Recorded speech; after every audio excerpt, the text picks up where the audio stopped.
and Kate and I talked about it. We said we have to get him back.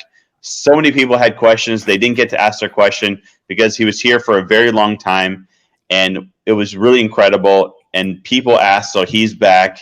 He was just hanging out with Richard Branson in Necker Island. He's about to go to Antarctica, so we caught him at a good time. But I'm going to read his bio here. Dr. Ivan Misner is the founder and chief visionary officer of BNI, the world's largest business networking organization on the planet. Founded in 1985, the organization now has over 140,000 chapters throughout every populated continent in the world. Last year alone, BNI generated 11.5 million referrals, resulting in over 16 billion. That's with a billion dollars worth of business for its members, which is incredible that is a highlight. It's not about the organization. It's about what it's doing for its members. He is from the University of Southern California, has his PhD, New York Times bestselling author, written over 26 books, including one of his latest, Who's in Your Room? So check that out right now. I'm sure you can get it on Amazon or anywhere, Who's in Your Room. He's also a columnist for entrepreneur.com, has been a university professor, as well as a member of the board of trustees for the University of La Verne. He's been called the father of modern networking by both Forbes and CNN. He's considered one of the world's leading experts on business networking, has been a keynote speaker for major corporations and associations. He's also been featured in LA Times, Wall Street Journal, New York Times, numerous TV radio shows, CNN, BBC, Today Show, and NBC.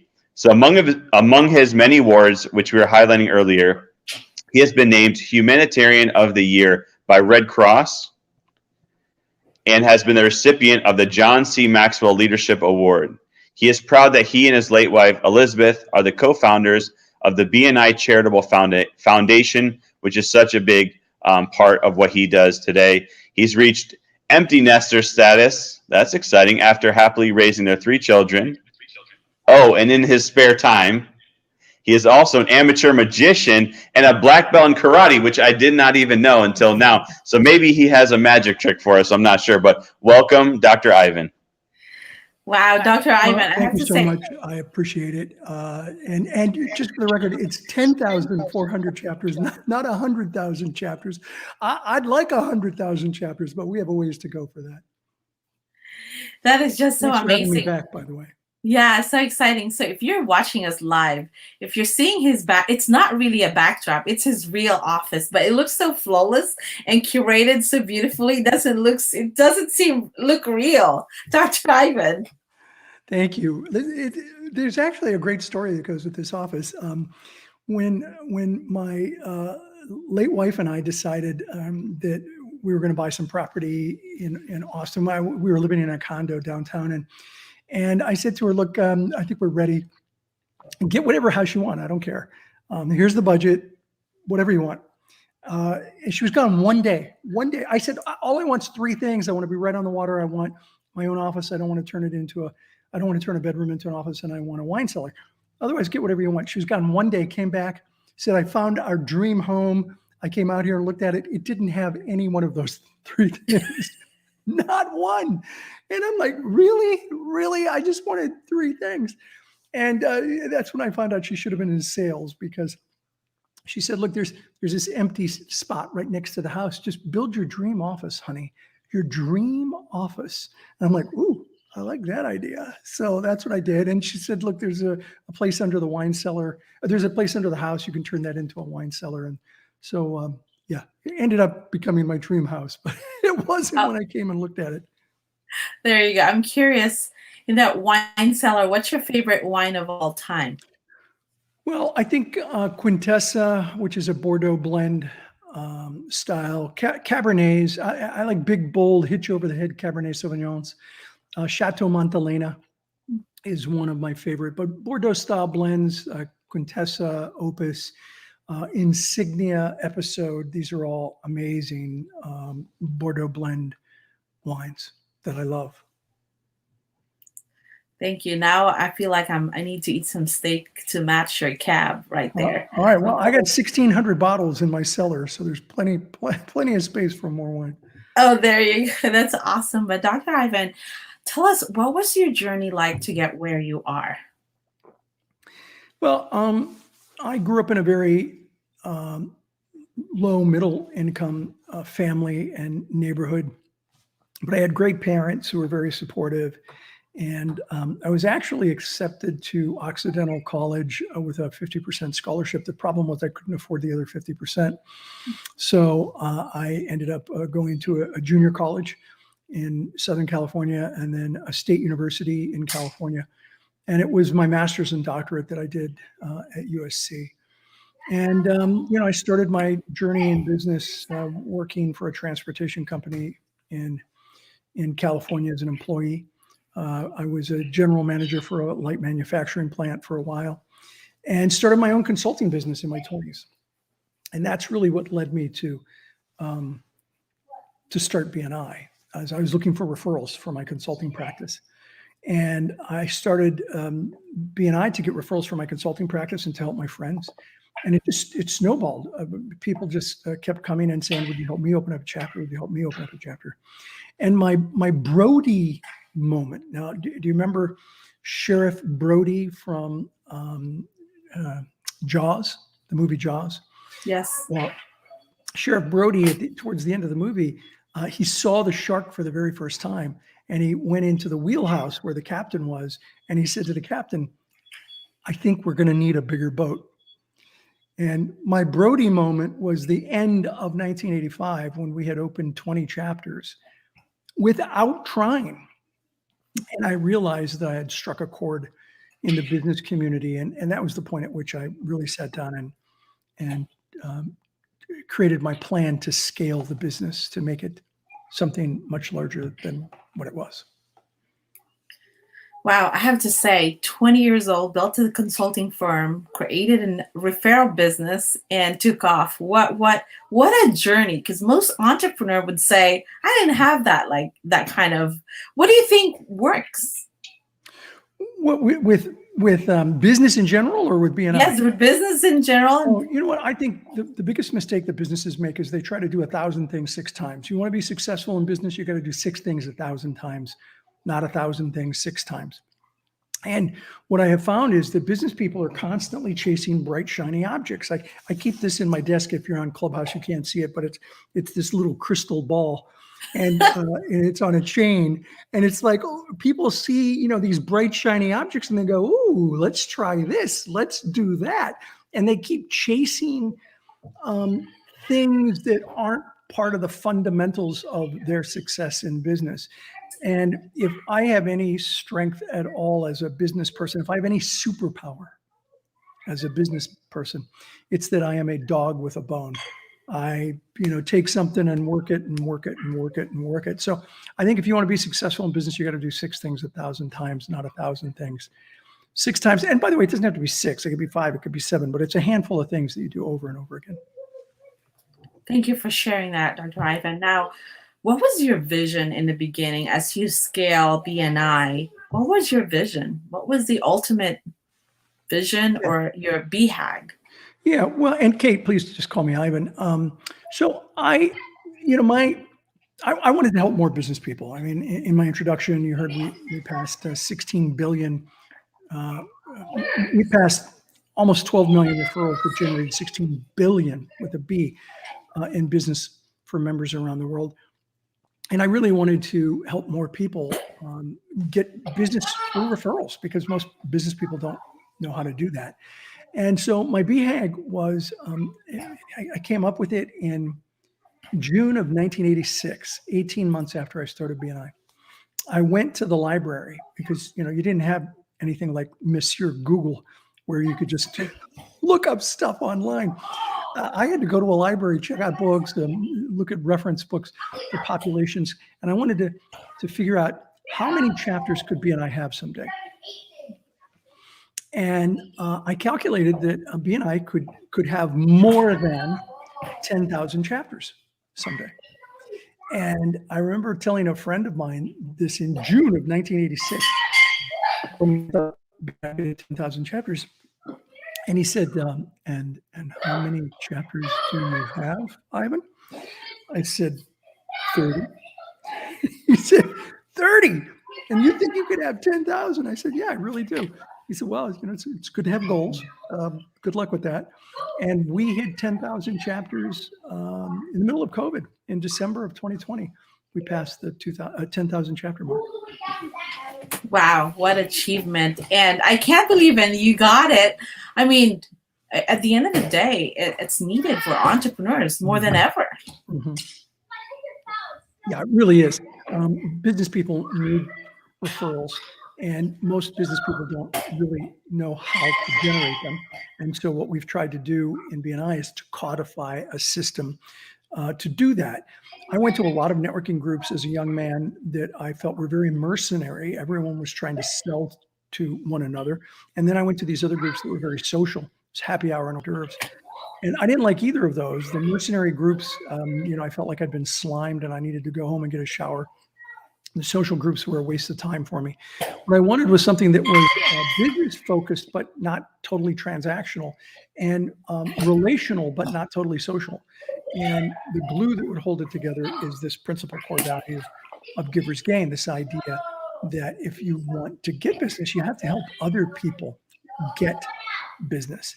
And that's been a principle that has been a guiding light for the organization over the years. Wow. Thank you so much. Now, Ivan, what does leadership means to you? Leadership to me, leadership is not about managing and complying. It's about motivating and inspiring. I'll repeat that. Leadership is not about managing and complying. It's about motivating and inspiring. Now, look, managing and complying is important, but that's business. That's management. That's business. Leadership is about inspiring people. I studied under Warren Bennis at USC. He was in his day the world's leading expert on leadership. That mantle has been handed over to John Maxwell, who's a friend, and he and I have done a number of videos together. Maxwell is absolutely the world's leading expert today on leadership. But I studied under Warren Bennis and learned a lot about leadership. I studied under a brigadier general, a retired brigadier general, which was an amazing experience to study under him at USC. He said, "What we teach officers not only management, how do you manage people, but we teach leadership." And he said, when they go to a ridge, when they climb up a ridge and they say, "Follow me," we don't want people to say, "Well, let's have a committee meeting and talk about that." We need people to follow that officer. And so we teach leadership as well as management, and they're different, both important, but they're different. Oh, thank you for sharing that. We all can learn from that. Wow. Now, the last time you were here, Ivan, you said network is not your net worth, which a lot of us were saying it incorrectly. Can you tell us why that's not true at all? Okay, repeat that, because I'm not sure I said that, but go ahead. Yeah, you mentioned it. I wrote it because I have it in my notes while you're here. You said your net worth is not your net worth, because it really is who's going to call you when you need help. Yeah, okay. So you gave me context there. I appreciate it. What I was referring to is context versus connections. I have amazing contacts in my database. The question, though, is, can I reach out to one of those contacts? If I called them, would they take my call? And if I asked for a favor, would they be willing to do the favor? So it's not just the connections that you have. It's not just the contacts you have. It's the connections that you have. It's how well you know each other. You know the old saying, it's not what you know, it's who you know. I don't think it's either. I don't think it's what you know or who you know. It's how well you know each other that really, really makes a difference. And so the real question is, could I call those people that are in my contacts? Can I ask them for a favor? Would they even take my call? And if they take it and I ask them for a favor, would they be willing to do it? That's, I think, what makes a powerful personal network. Wow. Thank you for that. Now, Ivan, how can someone improve their networking skills?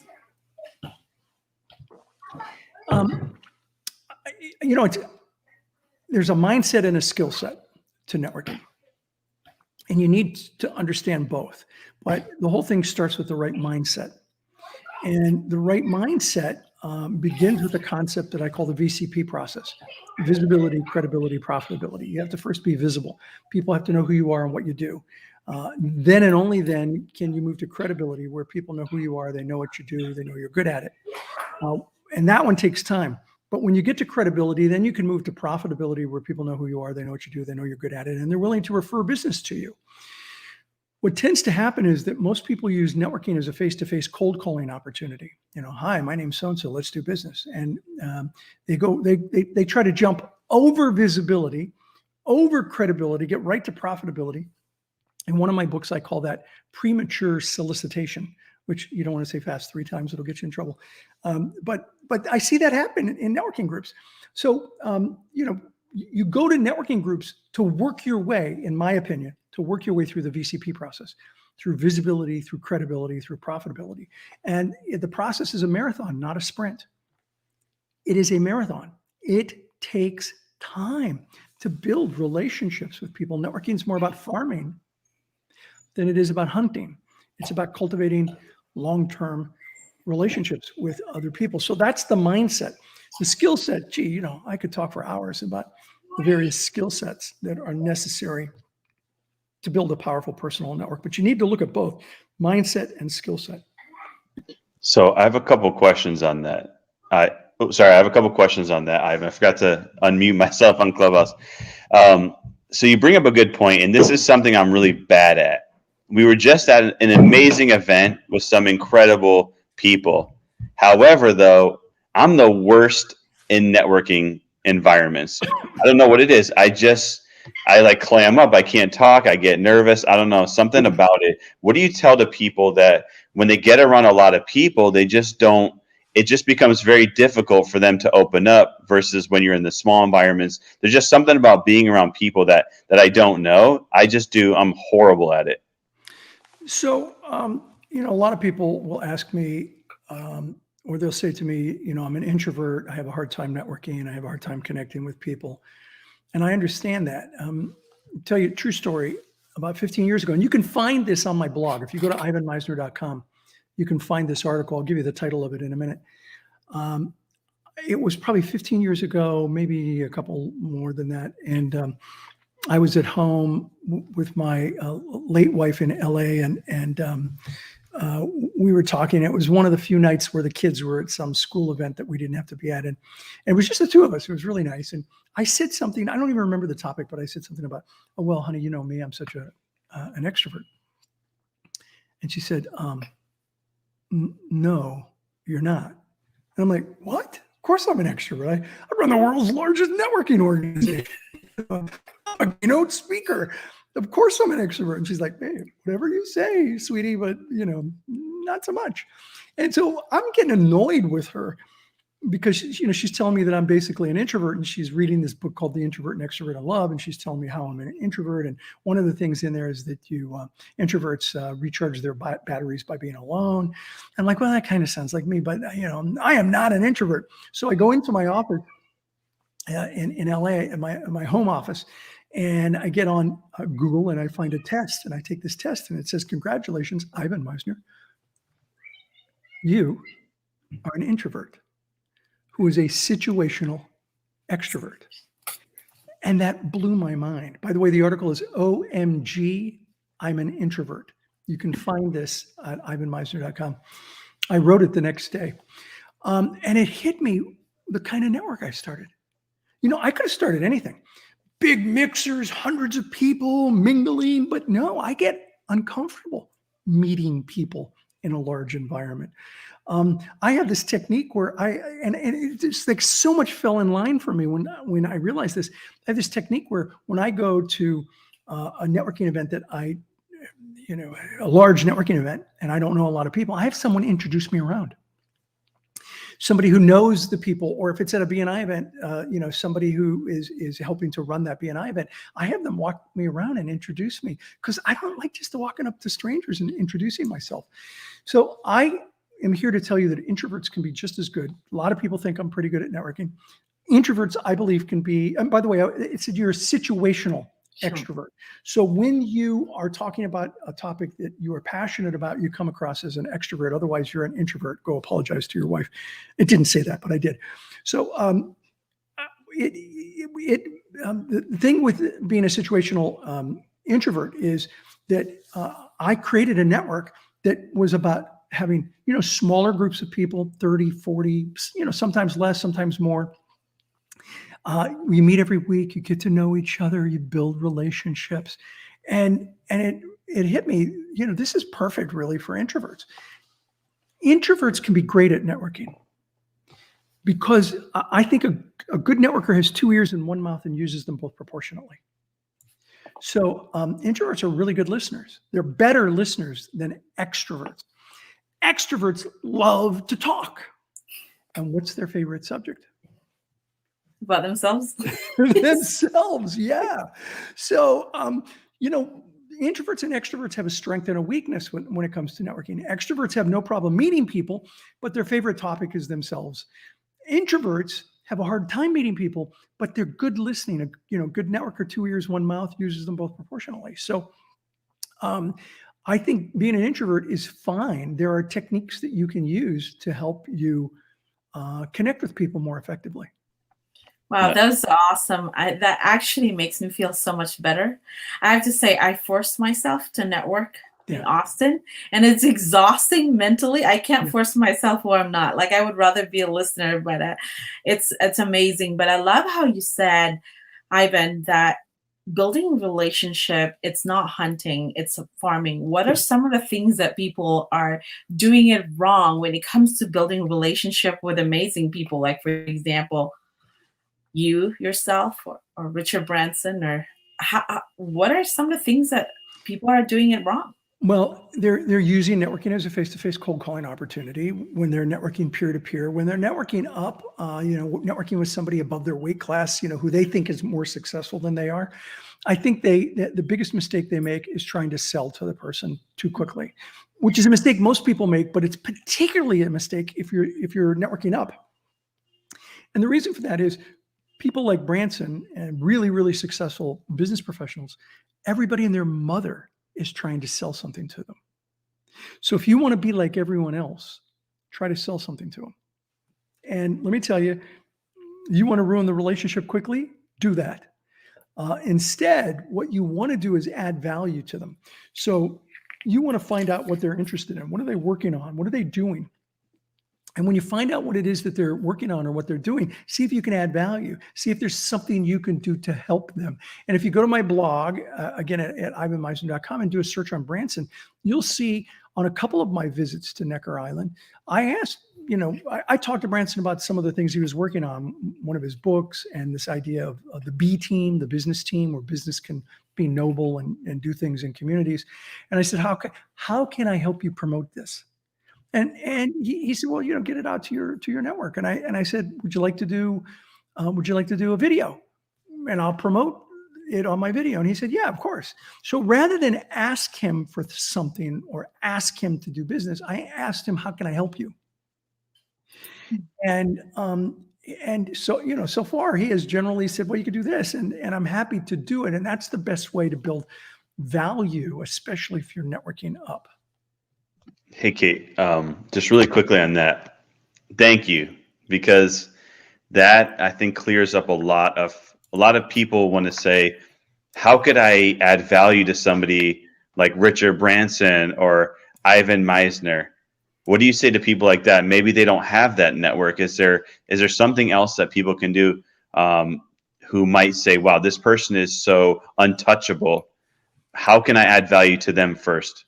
Yeah, well, everybody comes to the table with value, some type of value. So for me, I have an audience, and so that's the value that I can bring to the table. But everybody has something that they can bring to the table to help. Let me give you an example of what I'm talking about.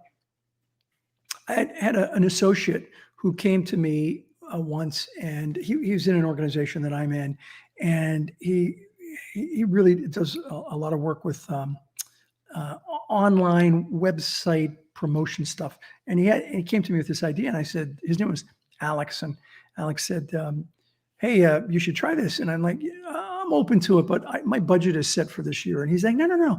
I would like to do it for you. Just, I need to experiment with it so that I can sell it to people. I'm like, yeah, okay, if you want to do that, that's fine. So he did it. And then like a couple months later, he reached out to me and he wanted to tweak something. And I said, okay. And a few months later, something else, and then something else, and then something else. At the end of a year, he called me up. Now, he had done nothing at this point but pour into me with the kind of skill set that he had. At the end of almost a year, he called me up and he said, Ivan, I have a favor to ask you. And I said, hang on, stop, Alex. The answer is yes. What is it that I'll be doing? And he said, how could you say yes? You don't even know what it is. I said, well, you have done nothing but pour into me for a year. You've given, and, I said to him along the way, what can I do for you? He said nothing. So the first time he says, I need a favor, the answer is yes. And I said, I can't imagine that you're going to ask for something I'm not willing to do. You know me well enough. So what is it I'll be doing for you? And he told me, and I'm like, are you kidding? I'd love to do that. That'd be easy. Happy to do it. And so there's an example of somebody who, with his skill set, not a big audience, but his skill set, who poured into me to the point where when he needed something, I'm like, yeah, absolutely. Wow. Love that. Thank you so much. Back to you, Kate. Yeah, so Ivan, aside from your blog, is there any book that you would recommend for people how to be the best networker that really is awesome? Well, I've written a few, and I'll share some of those with you. But there's a couple written by some other people that I really recommend. Susan Rowan has an amazing book on how to work a room, and she's probably one of the few people who I think is an absolute expert at networking, and would certainly recommend her in any presentation on networking. The other is Bob Berg, who wrote the book Endless Referrals. So How to Work a Room by Susan Rowan, Endless Referrals by Bob Berg. Bob is the real deal. Bob is, he's a giver, and he's written the book, The Go-Giver. So he's definitely a giver. He does what he promises, and he does it well. So I'd recommend those two books. As for books on networking, for me, probably Networking Like a Pro, the second edition. I'd recommend the second edition of Networking Like a Pro. I've also written The World's Best Known Marketing Secret, which is a really good book on networking as well. Well, thank you for that. I'm writing it down. Now, how to work a room when it's 500 people? Where do you go first? So, go ahead. I'm wondering, do you have a strategy to do that? Like, it's $500. Could be very overwhelming. So I'd like to hear. Yeah. So when you walk into a room, and ironically, I think I just posted this. It's a concept that's in my books, but I think, ironically, I just posted this today on my blog. How you stand changes who you meet. And Ivan, I'm just going to plug it real quick. Room. Where do you start? So just so everyone knows, I'm going to plug just real quick. Sorry. If they go to, just so you're talking, they can check it out. Go to ivanmisner.com, IvanMisner.com. You can check out his blog, the things that he's talking through, check out all his books. Just want to make sure that people can follow along, because I know we're going to open up to questions, and I know they're going to have a lot of questions. Ivan Misner, you can look at the top of the room, IvanMisner, IvanMisner.com. You can see all these blog posts. It's an incredible website with a ton of great information, because we all need to be better networkers and marketers. And also you can check out his books, and you can, of course, go to BNI.com for the organization, but IvanMisner.com. Sorry to interrupt, but back to you. Heck, are you kidding? You're talking about my blog. You can interrupt anytime. I've been doing 2 blogs a week since 2007. So I have lots and lots and lots of content up on there. It's all free. Obviously, if you want a book, you go to Amazon, but the blogs are all free. All the content is free. So the article I was talking about was, when you walk into a room, where do you start? So next time you walk into a networking event, there's a lot of people, observe the room. people who are standing perpendicular to each other, let's say two people facing each other, standing perpendicular, it's hard to break into that conversation. So just look past that for a few minutes and then look around the room. People who are standing in a triangle, a closed group, a closed triangle. It's hard to break into that. People that are standing in a square, 4 people standing in a square or in a circle, like a huddle, it's hard to break into that. What you want to look for are what I call open 2s, open 3s, and open groups. An open 2 looks like the letter V. People are standing askew from each other. It's really easy to slip in there and introduce yourself. Or people standing in an open 3, which looks like a U. It's easy to step up and introduce yourself. Or an open group where you have a larger number of people, but there's an open spot. Look for the open groups and slide in. Now, if you are a member of a networking group, it's really important that you teach your fellow members to always stand in open 2s, open 3s, and open groups, because it is a subtle but significant technique to make people feel included, to make people feel like it's easy to strike up a conversation with other people. It is a great technique to use. I've tested it, and we've seen, where people, chapters who use this technique in BNI, people walk away going, I don't know what it is, but it's just so easy to strike up conversations with people in this group. Well, it's done on purpose. So always stand in open 2s, open 3s, and look for them. I remember once I did it's so funny, I did a presentation, keynote. I talked about this, and you can, by the way, you can see, I've got on my blog, I think I've got JPEGs in there. Let me just double check.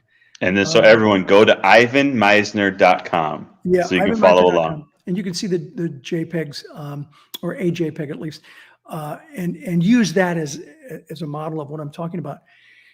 And I remember once I did this presentation, talked about it, and I'm standing with a guy at a networking event, and the two of us are standing, we're doing the exact wrong thing, perpendicular, looking at each other.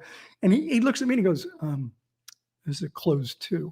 I'm like, oh, yeah, we open it up. Boom, immediately, third person comes in. He and I look at each other, the first guy and I, like, closed 3.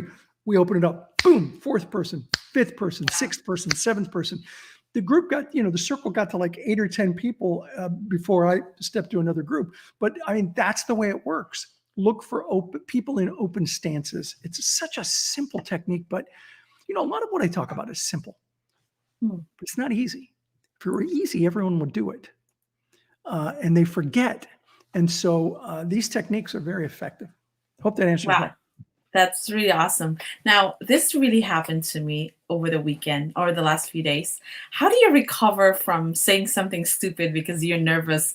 This is what happened to me. I was in a bathroom and I was washing my hand, and I asked the lady, I compliment her with, it's really beautiful. It's a real beautiful tops. It's a beautiful tops. Like, I asked her what she does, and she said she handled Beyonce's fund, and I don't know how to say after that. I think I said something stupid. So I don't know how to recover, or maybe I'm beating myself hard because I said something that, oh, that must be weird seeing people's reaction when you say that. But I don't know. Did I say stupid thing? I don't know. Is that what you said? Yeah, that's what I said. Of all the things, I normally don't say things like that, but I guess. How do you recover from that fall? I feel like it's a big boot. Yeah, look, first of all, don't beat yourself up. It's not that bad. It's an unusual thing to say, but listen, I've said worse, okay? I've absolutely said worse. So the first thing I would tell people is don't worry about saying something stupid. You will. It's inevitable. We all do. I definitely have. Don't worry about that. What you want to do is recover as quickly as possible and ask a few more meaningful questions. And there are some that you can use that are really easy. Like, wow, that's a really interesting business. What do you like most about what you do? Well, people love to talk about what they love most. You might want to, ask questions like, what's the most challenging thing about what you do? And you said that she handles, was it Beyonce's foundation? Is that what it is? No, money, funds. So, who does Beyonce support? what organizations does she support? I'm really curious. And just get the person to open up. And then you don't have to follow a very specific line of questioning. Remember, it's not an interrogation, it's a discussion. But what you follow the thread. So if she were to say, these are the kinds of things we support, then you could say, tell me more about that. That's really interesting. Or I have some experience with organizations like that. This is the experience I've had. Tell me more about and just get people to open up and talk. You could recover. That was not so bad that you couldn't recover from it. Believe me, I've said worse. It was probably one of the worst. I've never done that, but maybe I was in the bathroom. I wasn't expecting her response, and I was kind of looking who's in the room. Again, I was kind of looking, but then it was a bad timing. But there you go, don't Dan. beat yourself up. That wasn't so bad. Yeah, no, that's incredible. That same event, interestingly enough, there was somebody who was very, very, very high level individual, used to be C-suite of a very large organization. After 2 minutes of talking to them, they turned around and said, enough about me. I want to know more about you.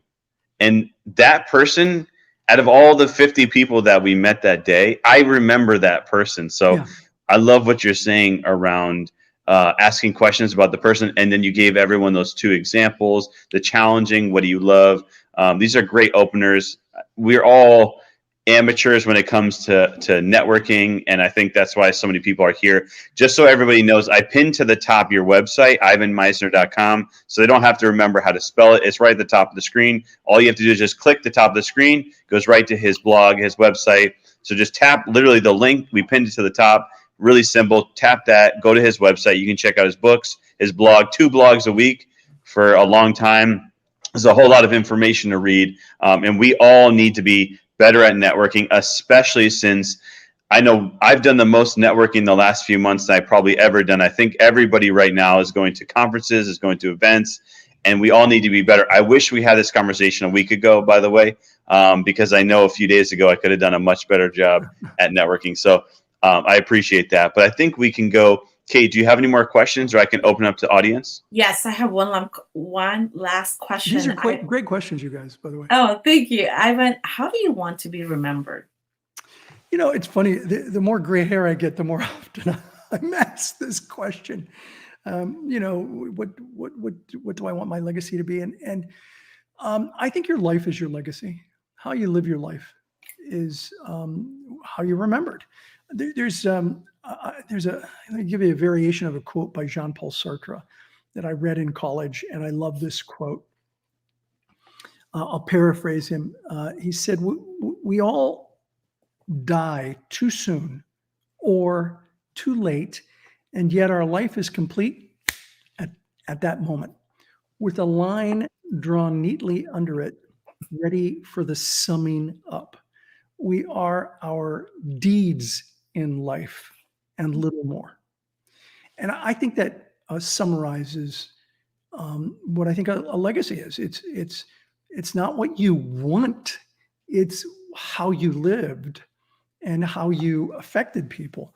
In one of my books, Who's in Your Room, I talk a little bit about this, and then we can move on to the next question. I talk about the fact that we all have people that are in our story, that there's somebody, particularly when we're young, that said something that helped change our trajectory. Sometimes the bad, sometimes the good, but they're in our story. To me, we all have people that are in our story, but to me, what's more important than who's in our story is whose story are we in? Whose life have we changed in some way, helped in some way, that we're in their story? And that's a life well lived when you are in people's stories in a positive way. Great question. Wow, thank you. Dan? Yeah, which is exactly why we call this founder story, this segment here, because I love that point. I mean, there's so many quotable things that you're saying. So I hope you don't mind that. I think a lot of people are going to be quoting Ivan Misner. So if you quote Dr. Ivan Misner, please give him credit for that. Maybe give him a hashtag on social media, maybe do, an @ right there. add in Ivan Misner. You can also click at the top, but it's so incredible what you said. I think there's so much inspiration and power in the story and the impact, and that's what people remember. They remember your story. They don't necessarily remember, your accomplishments. So we have Dr. Ivan Misner, the founder of BNI, the world's largest business networking organization. I keep saying the world, and I say planet at the end. I don't know why it sounds it's like double. The world's largest business networking organization on the planet. Dr. Ivan Misner here. You can click the top, the link right there. You can check out his blog. He has incredible New York Times and many best-selling books as well.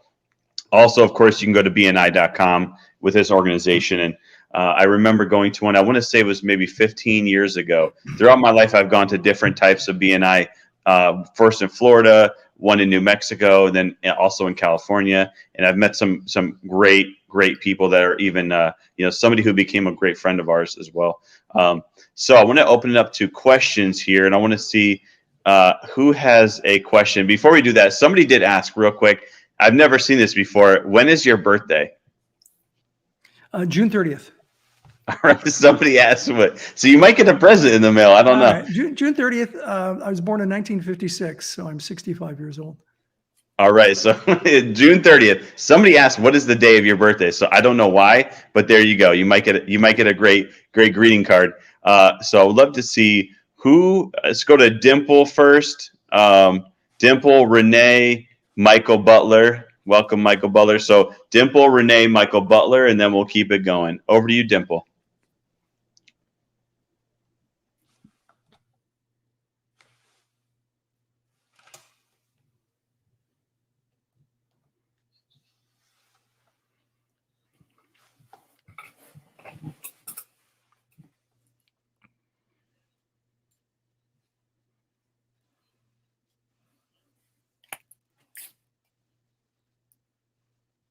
Well, it's a great question.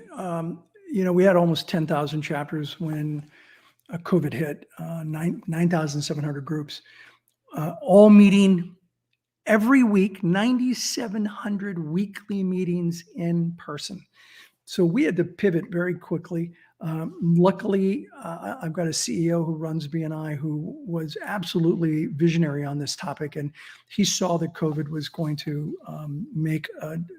have a dramatic impact in the world. And so we started transitioning Asia in January of 2020, and then Europe in February, and we did the rest of the world in March of 2020.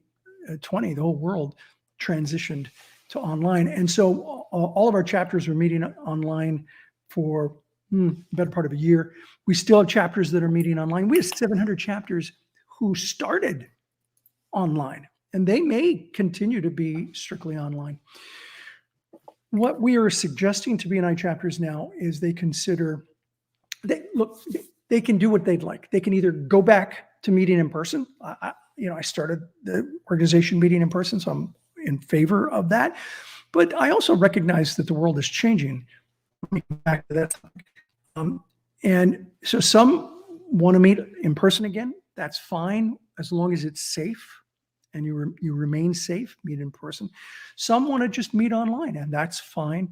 But what I think we're going to see a substantial movement to, and I'm seeing it now, is a hybrid, where chapters are meeting online, say 3 times a month, and meeting in person once a month. I love that concept because it still has people meeting face-to-face in person, but the ease of operation online is significant. By the way, I predicted in 2018, I wrote an article at Entrepreneur, on entrepreneur.com, that the future of face-to-face was online. That we were going to be moving to an online platform because of the technology that was developing, mixed reality, 3D technology, holographic imaging, that I predicted that within 10 years, we were going to be meeting online. I didn't see COVID coming, but the technology is think about this. What if COVID had hit us in 1990 instead of 2020? Wow. We would really, really have problems as a a world and business, so many more people would have died. So the technology has been a godsend for us worldwide. I hope that answers your question. Wow, incredible. Thank you, Ivan.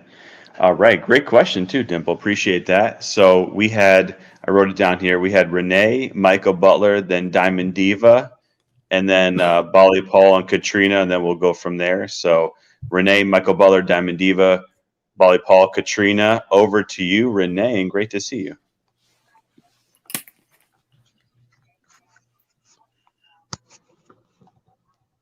Interview with Dr. Ivan. And Dr. Ivan, I'm just so grateful for your honesty, your humbleness, as well as your heart. For your passionate purpose, for being able to care for so many. I think we have a hot mic. I'm not sure, but I do hear other people in the background. Just being able to really help others to succeed, especially during this time. I too was in this space of just working online since 2016. So I definitely can, as you said, it's a gift that we're in right now, because look, we've all been able to connect so wonderfully. And I know for sure, thanks to Daniel alongside with Kate, we can continue on listening to your interview for hours, because we hear the sincerity as well as the confidence. And also, you are a true gift, and you continue on giving. And that's a great gift that you've been doing. I'll say this too. I've had the pleasure of meeting your friend, as well as I would say one of my mentors, Mr. Sir Richard Branson. And I am going to post his picture up. I had the pleasure of meeting him, and he's another great giver in this space. I have two questions for you, Dr. Ivan. With a long and triumph career, what has been your proudest moment that will stay with you?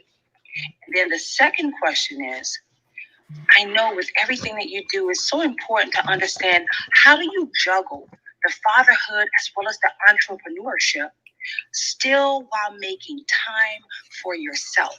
And while you're answering, I'll make sure I switch out the picture to show our friend, Sir Richard Branson. Thank you. Thanks, Renee. What a great set of questions. And first of all, let me just talk about Branson for a second. Amazing man. His ego does not enter the room before he does, which is really incredible. And I think I have a philosophy about humility. I think that humble people don't think less of themselves. They just think of themselves less. And Branson is, I think, a classic example of that. I watched him. I mean, I've been to Necker now 4 times, and I've met him 3 or 4 times elsewhere. And for those who don't know, Necker Island is his private island. And I watched him talk to staff. And he talks to staff the same way he talks to millionaires. He gives his staff the same respect that he gives millionaires that may be on the island. And there's a lot to be said for somebody who's a billionaire who treats people that way. And yeah, amazing person. Okay, so your 2 questions are, the second one was really, I think, about balance. And the first one is my proudest moment. My proudest moment I'm writing about right now. It will be in a book that comes out maybe late next year, 2022, possible it'd be early 2023. The book, the working title on it is The Third Paradigm. And it's about co-creation, about how business has gone from competition, the first paradigm, to cooperation, the second paradigm, to co-creation, the third paradigm, things like crowdsourcing. And that's what the book is about. And I tell a story in there about really my proudest moment. It's too long to tell here, but I'll give you a really, really Reader's Digest version, which is, it was one particular day at a BNI convention that I knew would be either the best day of my professional career or the worst day of my professional career. And it was because I had released an online platform that was a total and complete disaster. And what I had to do was fall on the sword, beg for forgiveness, and more importantly, then move the organization in the direction that it needed to go, which means that, I had to make it right. And so getting to the point where people would go from wanting to draw and quarter me publicly at the meeting to having them go, yeah, we can do this, was probably my proudest moment in business. And I tell the whole story in the book. It's called The Third Paradigm. It's not out yet, but you might find that interesting when it does come out. Let's talk about balance. You can get this material right out of a book I wrote called Who's in Your Room, which is about the people that you surround yourself with. And so I'm going to give you the secret to balance. Would you guys, Daniel, Kate, do you think they'd like to hear the secret to balance? Absolutely. All right. Here's the secret to balance. Forget about balance. You'll never have it. No. When I tell people that, they'll either chuckle or you'll hear, especially in an audience, a public audience, so that you hear people groan like, oh man, I thought I was going to get something good. I hope you get something good, because I think balance is impossible. And you said it in your question, juggling all these different things. You used the term juggling. I think life is more of a juggling act than a balancing act, because we think of balance as scales, and that our personal life has to be in balance with our business life, which has to be in balance with our spirituality and our health, and it's all got to be in balance. And that just isn't realistic. Life is more of a juggling act than a balancing act. And although I don't think you can have a life of balance, I strongly believe you can have a life of harmony. And harmony is different than balance. This is not just semantics. Even the graphic for harmony, the yin and the yang, are out of balance if you separate them. It's the whole coming together that creates a life of harmony. And I have lived a life that is probably not very balanced. I mean, I have 2.3 million miles on one airline alone. I traveled immensely. It's hard to, raise a family, have a marriage of 31 years, and a successful business. And so I tried to create a life of harmony. And I'll give you 2 or 3 things. This is right out of the book, Who's in Your Room. The first is a technique. It's about be here now. Simple concept. A lot of what I talk about is simple, just not easy. Be here now. Wherever you are, be there. Don't be at home thinking about that project that's got to get done at work. Don't be at work thinking about the fact that you didn't spend time with the family last night. Wherever you are, be fully present. Now, nobody's perfect at this. I wasn't, but I got pretty darn good at being present wherever I was. And the more you can practice that philosophy of be here now, the more you're going to have a life of harmony. Here's one more, and there's like 6 or 7 different techniques to create harmony. But one more is you have to have a life with margins. You have to have space for yourself, just like in the margins of a book. You have to have space for yourself. If that involves meditation, if that involves, for me, I do meditate, but for me, it's like going out on my boat on the lake, or I have a telescope looking at the planets in the telescope, or okay, don't tell anybody. Watching TV. I watch TV. I watch. There are programs I like, and that's one of the ways. That's a margin for me. I have, since I was a young man, taken almost always one day a week, unless I'm traveling, one day a week that is my mental health day. I don't go anywhere. I don't do anything outside of my house other than hang with the family if they're here, or maybe go out on my boat or go in the hot tub. Other than that, it's my day, and I recharge my batteries. And so I talk about this in Who's in Your Room. I don't believe balance is possible, but I believe harmony is. I hope that answers your question.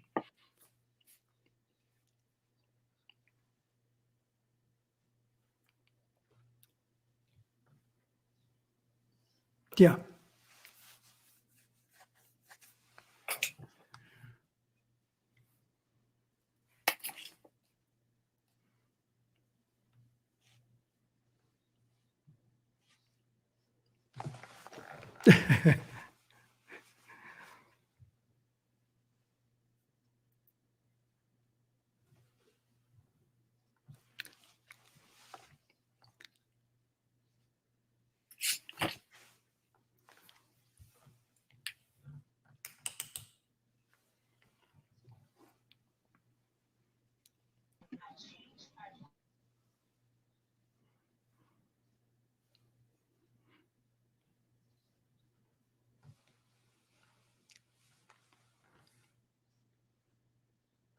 Yeah.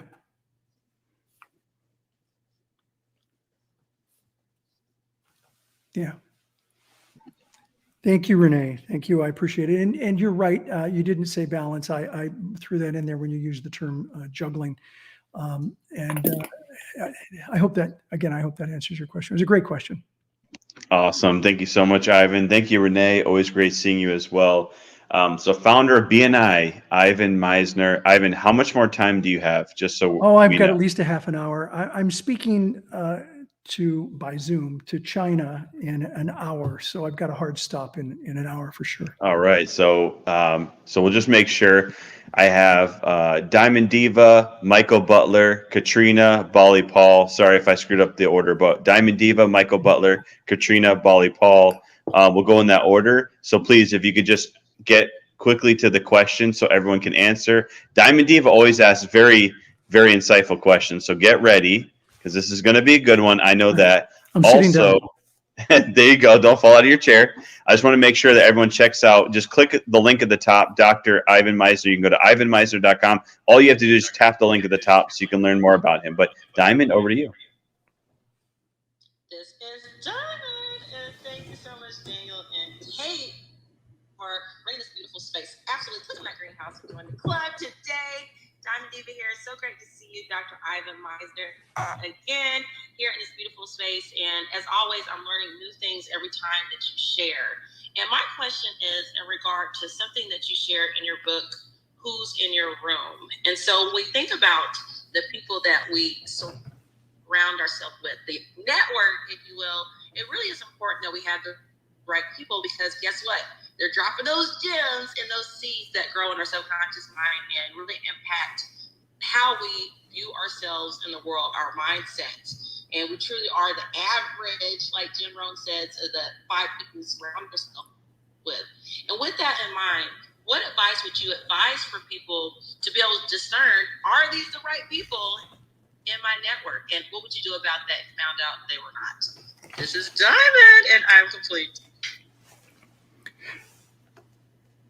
So that's a great question. And I do talk about this in Who's in Your Room. Let me give you the concept of who's in your room, and then I'll answer your question directly. The concept is, imagine you live your life in one room, and that one room has only one door, and that one door is an enter-only door, so that when people come into your room or into your life, they're there forever. You can't get them out. Now, many people say to me, well, that's a metaphor. I've gotten people out of my life.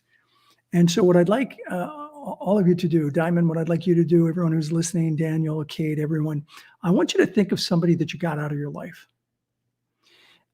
And I want you to think about why you wanted them out of your life. And I want you to think about what they did to make you want them out of your life. Now, you guys, you don't have to say who it is, but do you have someone in mind? Yes, I do. It's normally when someone's clashing my value when it comes to integrity. Yeah. I can't be around that person. So I want you to think about something they did that made you want them out of your life, and then you get them out of your life. So here's the deal. If they're still in your head, they're still in your room. And they'll be there for the rest of your life, because every decision you make in the future will be, in part, anything that relates to what they did, it'll be in part because of your experience with that person. And so it is more than a metaphor. People's, one of the people we interviewed was Dr. Daniel Amen for the book. And he said, people's fingerprints are all over your brain. When you have a relationship with them, personal or professional, their fingerprints are all over your brain for the rest of your life. And so it's very important to be selective about the people that you let into your room. And you named it, Kate, it's about values. You got to get good with your values. You have to know what your values are. And in the book, we have a simple values instrument that you can use to kind of figure out what your values are. And there's a lot of stuff online to figure out what your values are. And what you want to look for are people who have values that are resonant with yours. They don't have to be the same values. As a matter of fact, in so many ways, diversity is good. And this is one of them. You want people with have their values, but values that are not dissonant with yours, incongruent with yours. And so you screen people based on their values and how their values interact with your values. part of the question was, what do you do with people who you finally want out of your life or your room? And there's a couple of techniques in the book that we do. There's several, but two that I'll share here today. One is homeopathic doses, and the other is benign neglect. Benign neglect is like, we went to college with people that were friends, high school friends, people that we really liked. And through benign neglect, the relationship dissipated. And we liked them, and that happened. Imagine if you did it with a plan. Imagine if you have a plan for people that are problematic, that are in your life, and you use benign neglect as a way of pulling yourself away from them being active in your life. The other is homeopathic doses, where when you have to interact with them, you interact with them in small doses. Let's say you're going to go to a city where you've got this person that you maybe never really, they're no longer a good fit in your life. You want, and you know that if you show up there, it's going to be on Facebook, and they're going to get mad that you didn't let them know. Let them know the day before. Hey, I'm going to be in town tomorrow. I'd love to get together for a cup of coffee between 12 and 1. And chances are pretty good that they may not even see the email that you've sent. And it's like, oh, I'm sorry, I missed you. And if they do, then you've created parameters around the amount of time that you have to spend with them. And so it's homeopathic doses, benign neglect. And one last thought.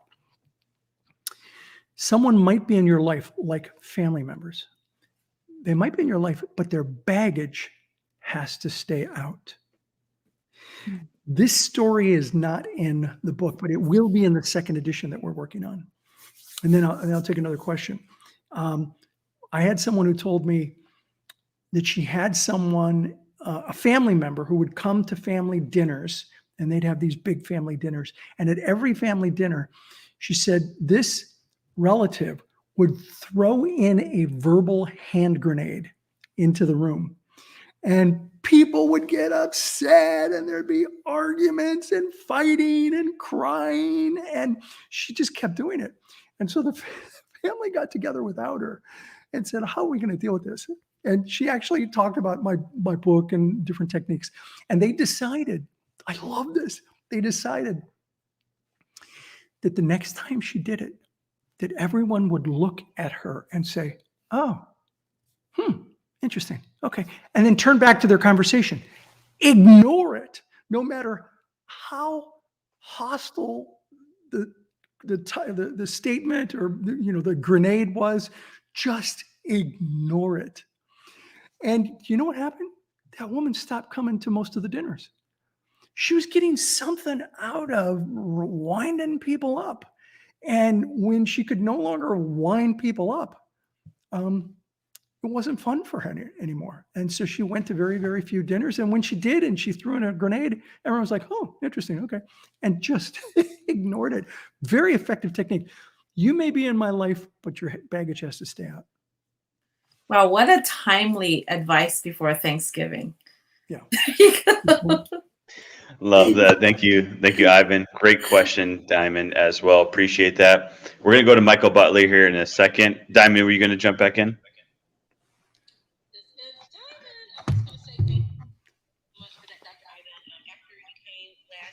I actually purchased that book, and I'm using the techniques that you shared with some of my clients because, like you said, sometimes it's a family member. Sometimes it's not someone that you can easily walk away from, and it's important to develop those coping mechanisms so you can protect your mindset and still have a productive life. So thank you so much for your share. I'm complete. Thank you. Diamond reads a lot of books, and it's always every person that we have as a guest, she's read the book, and it always inspires me because she has a great question. I think that's, you had mentioned before, she always has a great question from a book she's read. Talk about a great host. So thank you, Diamond, for sharing. I know she always talks about tapping that house at the top that it takes to run $1 million biz. We've done some incredible guests interviews, and we're so happy that Ivan is here. So make sure you follow the club. You can see all the stuff that's coming. Tomorrow is actually International Women's Entrepreneurship Day. So we're going to have a celebration there, and that's going to be fantastic. Tap the top here, Dr. Ivan Misner. You go to his website, ivanmisner.com. Just tap the top. It's really simple. All you got to do is tap it. It goes right there. You can see his blogs, his websites. And make sure you're following all these incredible people on stage. I have not said that, but follow everyone up here. They're just amazing, and we're so happy that they're here. And we also have sorry, I forgot what I was going to say. I blanked out. See, I blinked. I was looking at who I have to call on next. You can't do two things at one time. But tap the top, go to Ivan Misner's website, follow everybody, go to social. I would even say take a screenshot and tag Ivan Misner. I bet he'd be pretty happy. Share a quote and put a hashtag in there. I'd love to see that trending. How cool would that be? I know we have Michael Butler was up next. And just make sure we have about 15 minutes left, so we'll make sure we can get in. We got Michael Butler, Katrina, Bali Paul, then Phil. So Michael Butler, over to you. Yeah, before you go, Michael Butler, if we can be mindful to go straight to the question, that way we can intern as many as we can. Thank you. Absolutely, absolutely. Hey, great room tonight. Thank you, Dr. Ivan, for being here. I've been a fan and a follower for a long time.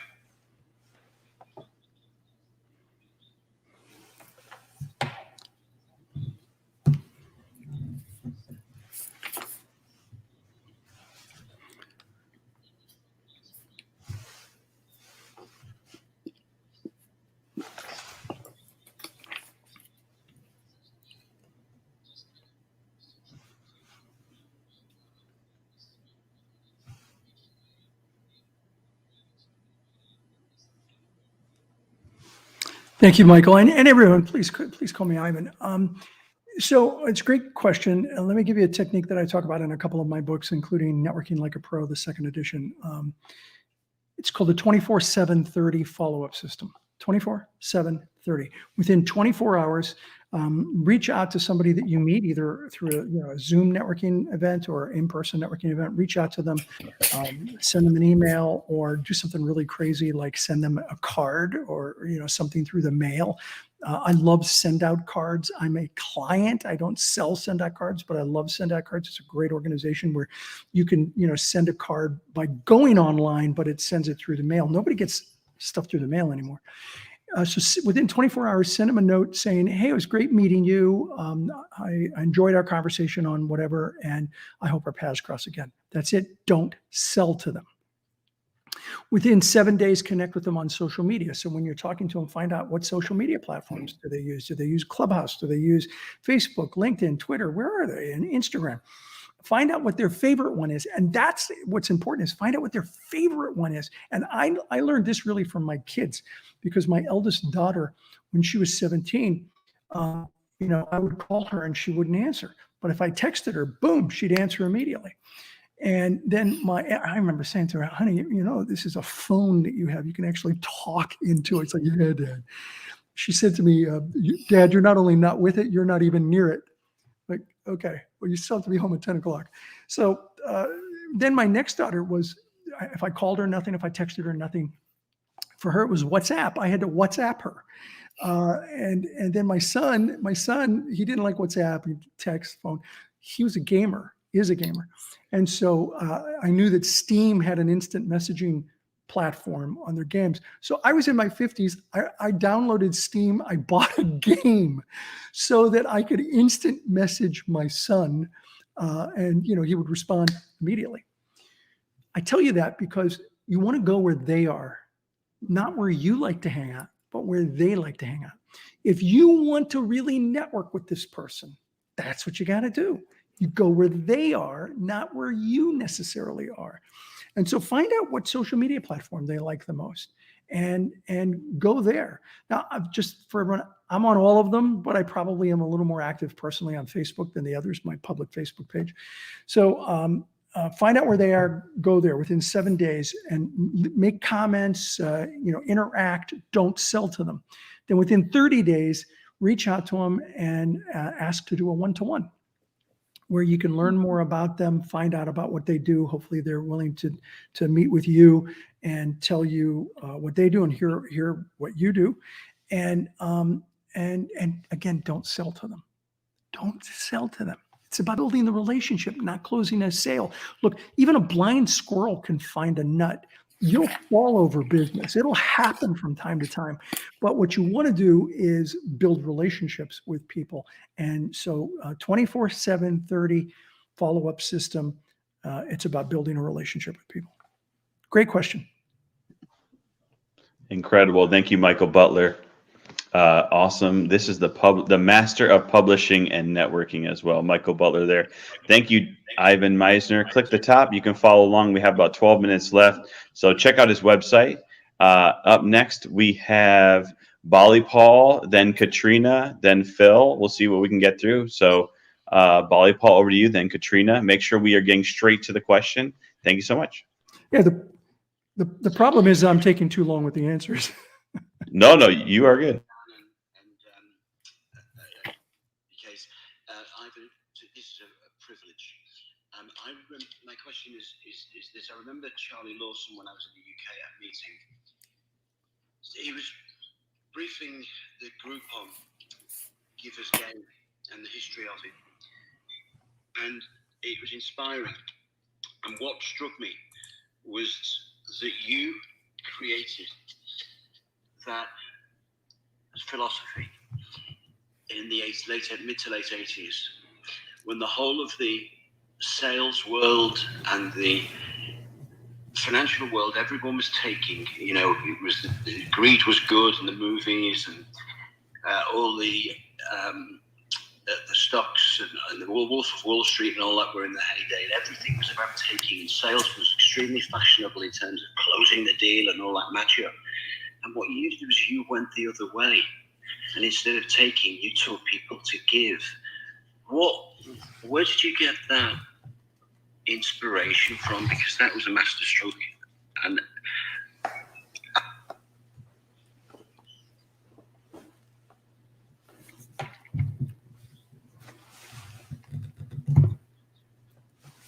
Well, I didn't like the networks that I was going to, where everyone was trying to sell to me, and I just felt like I was being slimed and had to go home and get a shower. And so I realized that the best way to get referrals was to help people. And this philosophy of giver's gain is kind of the evolution of that. Your network, in my opinion, your network is a beacon of hope in a sea of fear. The world's a crazy place. When you have people around you that are there to help you and support you, magic happens. And to me, giver's gain is more than a phrase. It's a way of living one's life. It's a perspective to view and interact with the world. It's an attitude, not an expectation. And when it's applied properly, it'll change your life. And when it changes enough lives, it'll change the world. I really believe in the philosophy of giver's gain, and I have seen it work, particularly over the last 2 years, more than ever before. Hope that answered your question.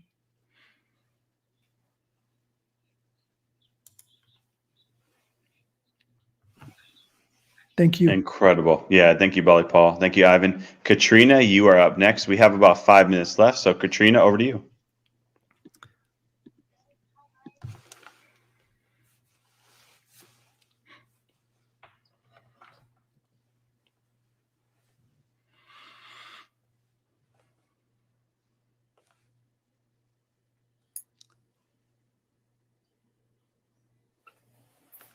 Creating an online BNI where it doesn't have to be chapter specific to a location. So for instance, like I've been able to, because of the Zoom now, I've been able to go to other chapters in different parts of the world. And we've been able to network because our businesses are online also.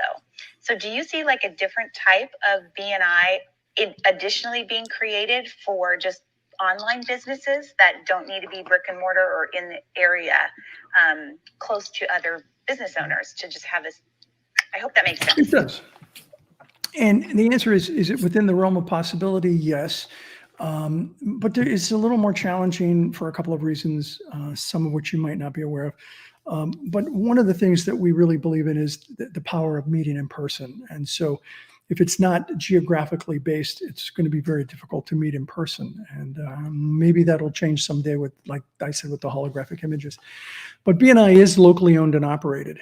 And because it's locally owned and operated, there's an aspect of the business that people who join a group that is just global, that the company then would in effect be competing with its own local owners.